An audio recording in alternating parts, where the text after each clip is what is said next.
जय श्री कृष्णा दोस्तों, आपका बहुत बहुत स्वागत है। सावन के महीने में अगर आप व्रत नहीं रखते हैं तो आपको ये 5 नुकसान झेलने पड़ सकते हैं।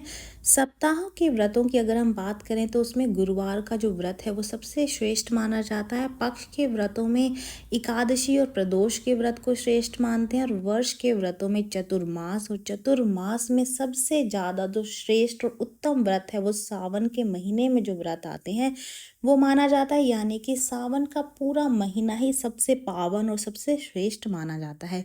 सावन के माह से प्रेरित होकर के ही सभी धर्मों में विशेष महीने में व्रत रखने के प्रचलन की शुरुआत हुई और पूरे महीने ही व्रत रखने का खास महत्व माना गया है। यदि आप श्रावण के महीने में व्रत नहीं रखते हैं तो इसके आपको 5 तरीके के नुकसान उठाने पड़ सकते हैं। तो चलिए जान लेते हैं कि वो कौन कौन से नुकसान है। हिंदू धर्म में सावन के महीने को पवित्र और व्रत रखने वाला महीना माना गया है। पूरे सावन के महीने में निराहारी या फिर फलहारी रहने की हिदायत दी जाती है। इस महीने में शास्त्र के अनुसार ही व्रतों का पालन करना चाहिए। मन से या फिर मनमाने व्रतों से दूर रहना चाहिए। इस दौरान फर्श पर सोना और सूर्य उदय से पहले उठना बहुत शुभ माना जाता है। उठने के बाद में अच्छे से स्नान करना, अधिकतर समय मौन रहना, जैसे कि साधुओं के कड़े नियम होते हैं उसी तरीके से अपनी दिनचर्या को रखना। दिन में केवल एक ही बार भोजन करना चाहिए। सावन के महीने से जो 4 महीने हैं उसमें विवाह संस्कार, जात कर्म संस्कार, गृह प्रवेश, जो भी मंगल कार्य हैं वो निषेध माने गए हैं। इस व्रत में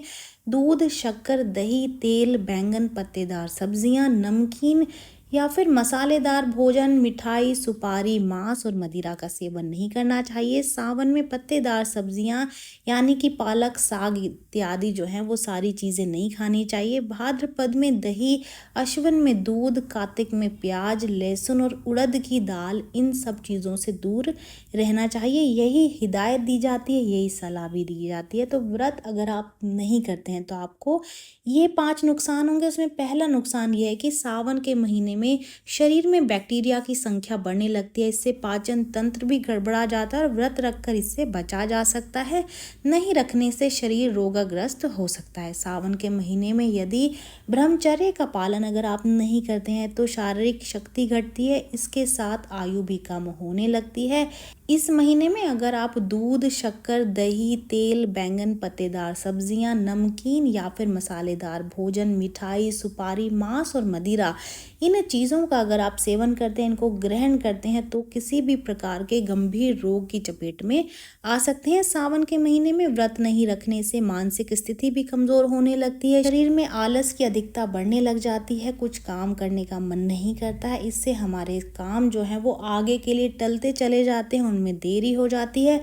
सावन के महीने में व्रतधारियों को शिव जी का आशीर्वाद मिलता है। इससे जीवन के सभी संकट दूर हो जाते हैं और व्रत नहीं रखने से आप उनके आशीर्वाद से वंचित रह सकते हैं। यदि आप इस महीने में नियम के विरुद्ध अन्न ग्रहण करते हैं, यानी कि जो अन्न आपको बताया गया है अगर आप उनको सावन के महीने में ग्रहण करते हैं या फिर ब्रह्मचर्य का पालन नहीं करते तो निश्चित रूप से ये आप गंभीर रोग या फिर किसी भी प्रकार के शोक से ग्रस्त हो सकते हैं। आप पर शिव जी के अपमान का पाप भी लग सकता है। ये जानकारी यहीं तक ही। उम्मीद है दी गई जानकारी आपके काम आएगी और आप इसका लाभ उठाएंगे। जो लोग वीडियो देख रहे हैं वीडियो को लाइक कर दीजिए, चैनल को सब्सक्राइब कर दें, नोटिफिकेशन बेल को दबाना बिल्कुल भी ना भूलें, क्योंकि यहाँ पर इस तरीके की महत्वपूर्ण जानकारियाँ मिलती रहती हैं। तो चलिए मिलते हैं नई वीडियो में नई जानकारी के साथ। जय श्रीमन नारायण दोस्तों, जय श्री कृष्ण।